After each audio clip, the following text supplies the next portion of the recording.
Before we dive into the Q&A, I want to acknowledge the fact that Sebastian just flew in because last night he was in Madrid, where his film, the film you've just seen, won a Goya Award.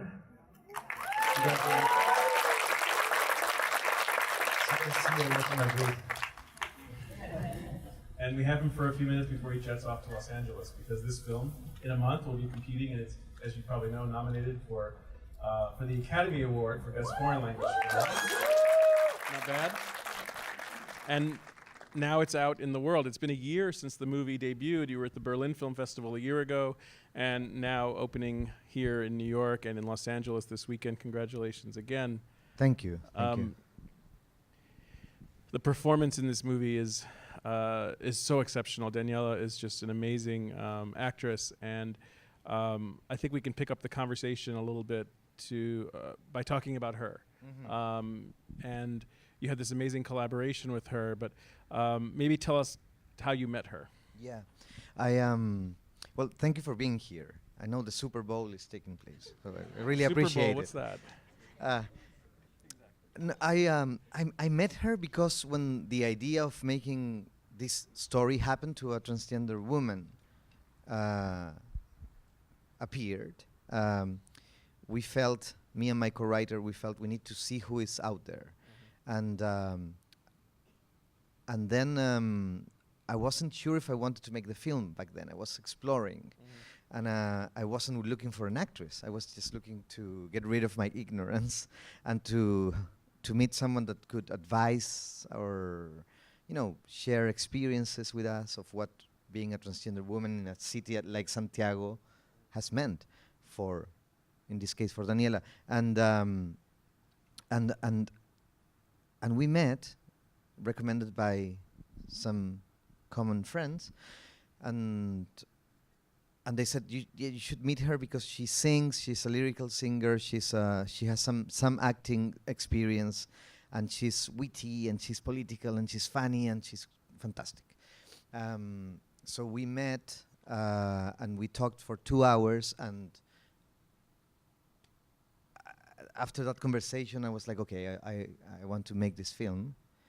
Do you remember what you talked about? I mean, you're just getting to know this person, so it's more get I remember. Yeah, I remember. It was like I remember seeing her walking because we agreed to meet somewhere on the street, and seeing her walking from a distance, and I was like, wow, she's so interesting, and I was a bit nervous, and then we sat down, and so the frame wasn't, it became like a medium shot.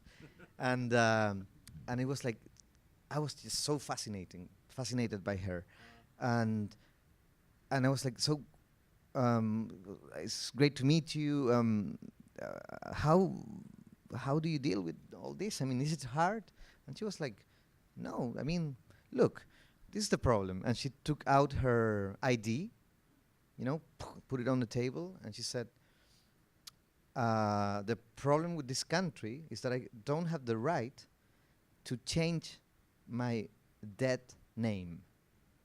And I was like, wow, dead name, what a concept, what an idea. And so we talked about that, how frustrating that is, that the state doesn't recognize her identity.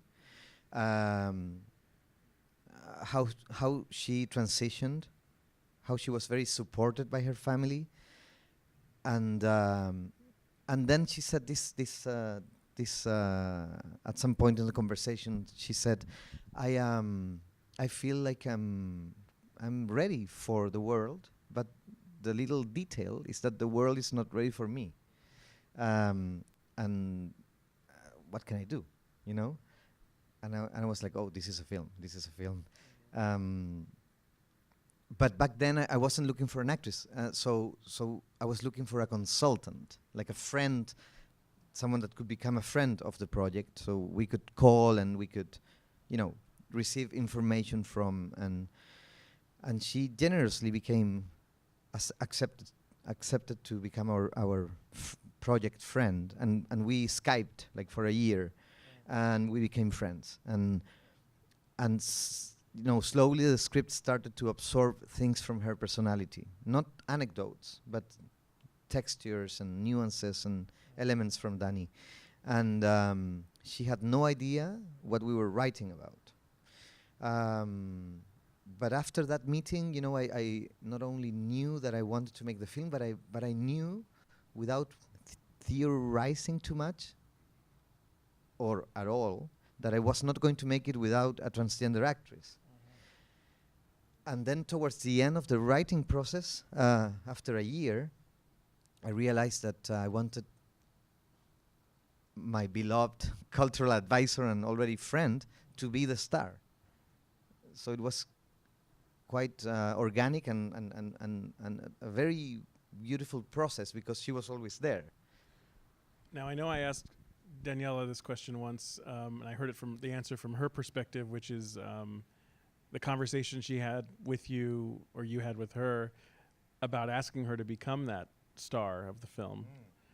Tell me about that conversation from your end.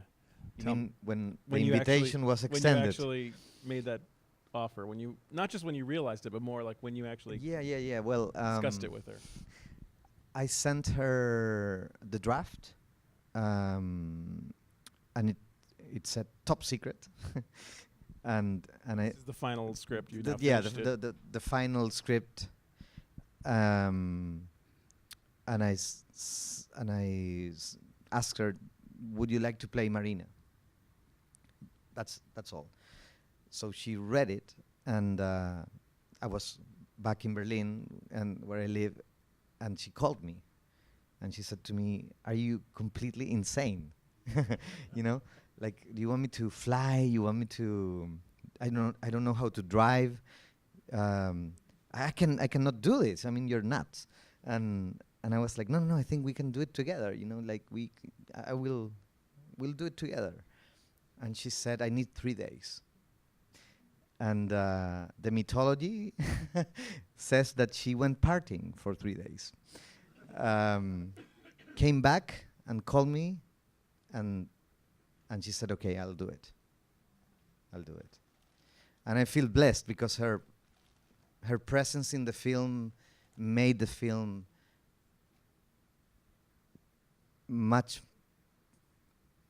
she brought so much beauty to the film, because her presence is a real presence. It's a presence of someone that has experienced that transition in that society, and her skin and her body and her eyes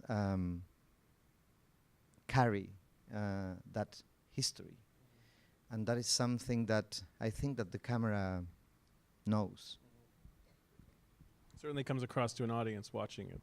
I think I want to ask you to also elaborate on another component of the movie, and that's the music, but specifically her voice.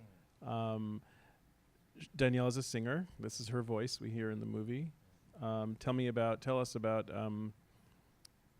your decision to include her voice and the role that plays in the overall story. Yeah, well, actually, that's one of the main things that she brought from her personality and life and real life into the script, because I knew that she was a singer. I listened to a couple of recordings, and I was like, her voice is so beautiful, and so the idea originally in that draft was that Marina was a popular singer, so she was singing like popular music, not lyrical, not and but I thought that the idea of this character that has heard so many things during her journey, which is a way in which the human voice can be used. You can use the human voice to insult someone, or to label someone, or to sing. And I thought it was a very interesting idea if the character was a singer, because maybe towards the end she could end up in this state of using the voice for a purpose that is very far away from those other purposes, if you know what I'm trying to say. but she said to me, I won't be able to sing popular because I have a lyrical training. And I was like, no, no, no, you will learn. And she was like, no, no, no, I won't. No, no, you will. Just like you will learn how to drive because she didn't know how to drive, etc. So she had like 10 trainers for the choreography, for etc. And we were getting close to shooting, and it wasn't working. You know, the lyrical the popular singing. The rehearsals weren't, no, it wasn't working. I was like, oh, what am I going to, and she was like, I told you. And 2 weeks before shooting, she came to my office and slammed the door behind her, and she said, okay, you have to listen to this. And she sang a cappella, a Baroque aria to me. And I was like, if I had like a fan in front of me, you know, with It was like the wind scene. the wind, yeah, it was like the Just wind blow. scene, That was you. but that was me in my desk. And then he finished the little Baroque piece and looked at me like, huh? And I said to her, okay, go, because I need to change the script now, because we need to shoot this in 2 weeks. So, but that's why she's singing those two Baroque or lyrical pieces in the film. Mhm. Yeah. I want to switch gears for a moment and talk about the visual style of the film. Your use of color, certainly the use of reflections and reflective surfaces, but can you just maybe elaborate on some of the conversations and the thoughts you had about the visual approach you would take? It's a distinctive approach that's, again, it has it makes an impact, but it's also subtle to me. Doesn't overwhelm the story, but it's distinctive. We in our conversations with my DOP, we were talking about let's create a sort of Trojan horse.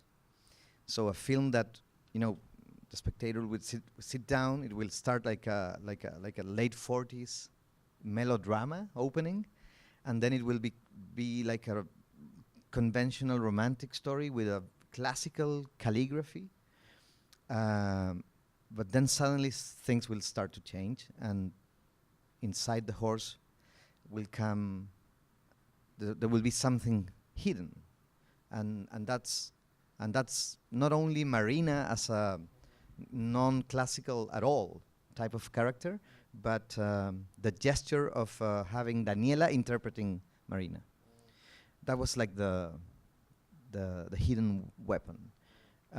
So because we were discussing like that the correct way, don't get me wrong, the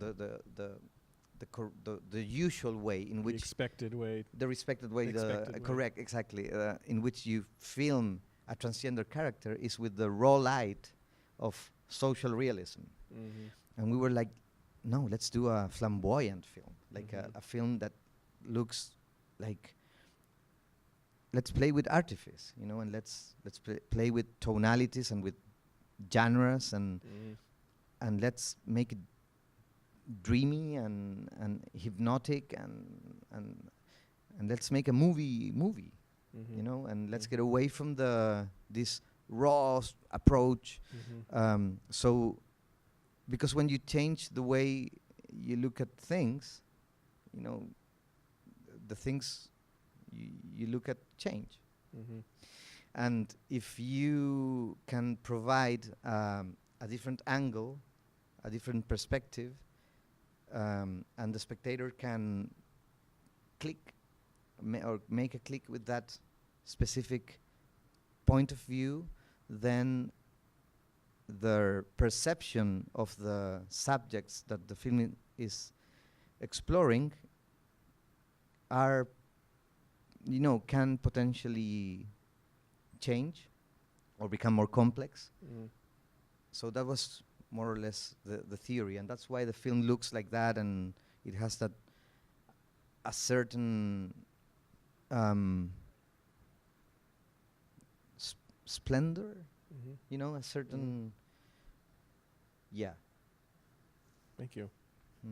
I want to see what you might want to ask Sebastian.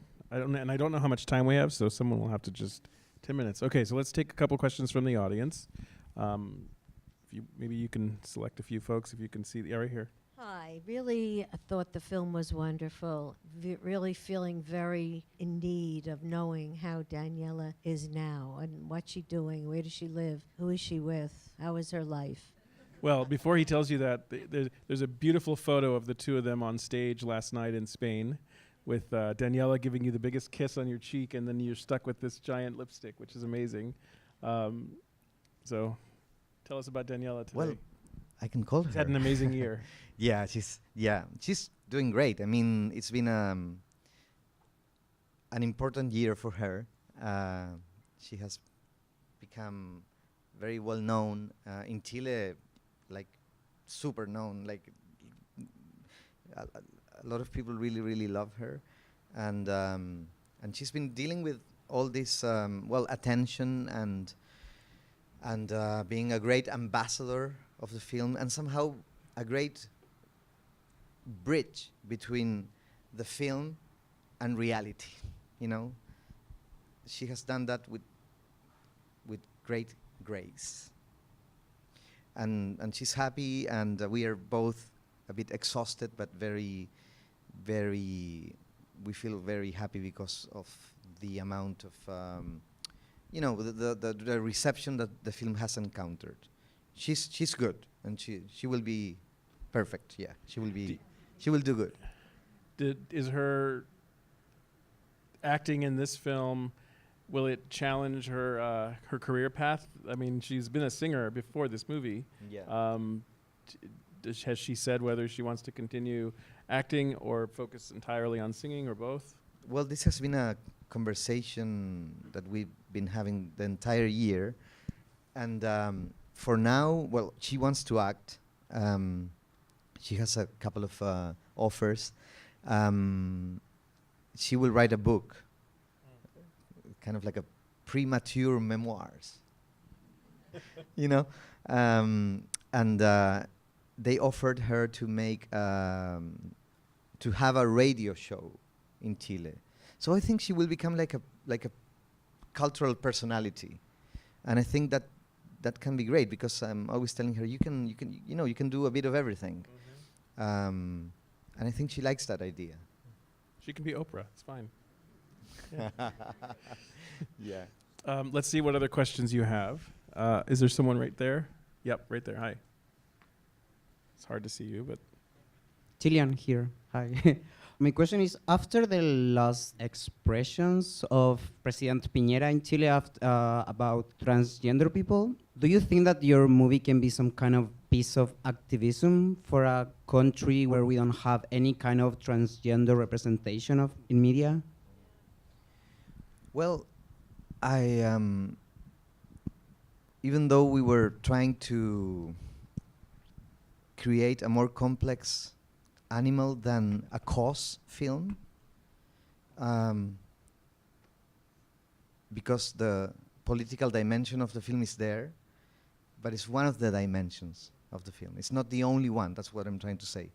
But being that said, I think the film has created a lot of awareness in Chile of the reality of transgender people, and mysteriously enough, the day in which the Oscars announcement was made, the parliament was voting the idea of legislating identity law, genre identity law is how it's called in Spanish, which is basically what would solve the problem of her ID. You know, so Daniela is now representing Chile, and she has to travel with her dead name, and that's unacceptable, you know. And I don't know if it's because everyone found out that the film was being nominated for an Oscar, but that day, after years of attempts, the law went into the next phase. So it's now going to be discussed by the higher chamber.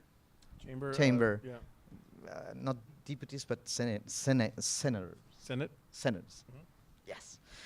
So So yeah, I mean that's very concrete, and I think for me it's really beautiful when film overflows films, you know, and it make somehow its way into the fabric of society. Hmm.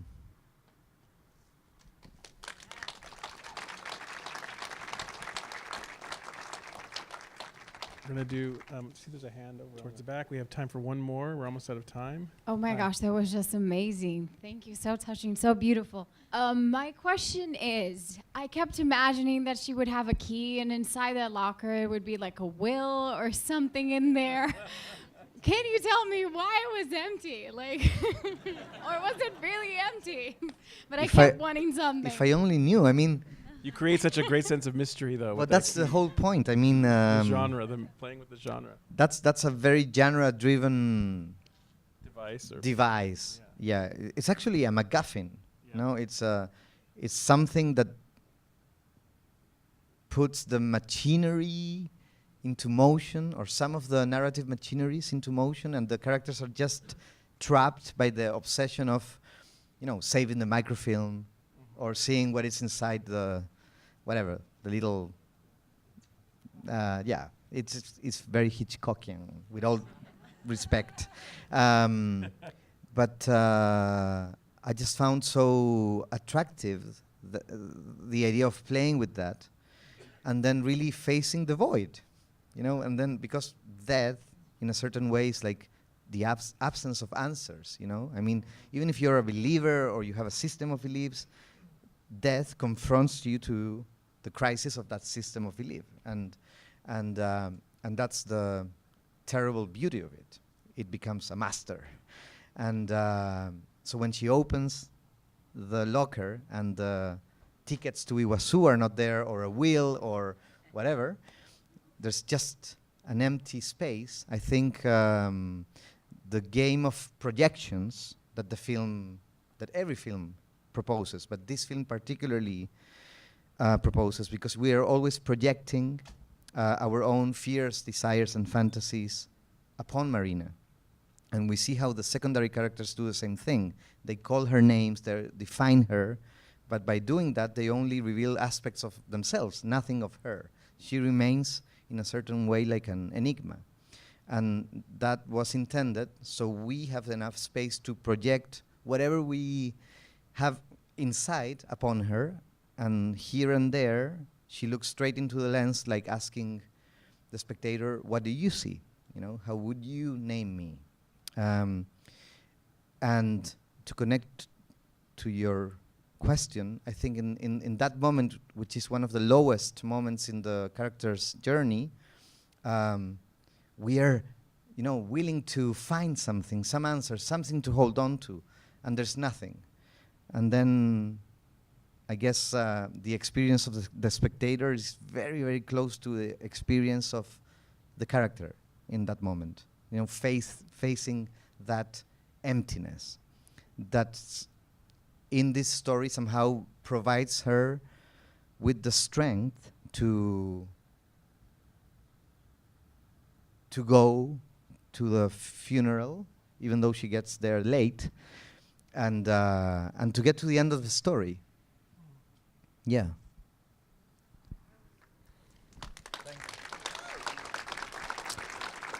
Fantastic Woman is playing here at the Angelica and also Uptown at Lincoln Center. Please tell your friends about this movie and to go see it.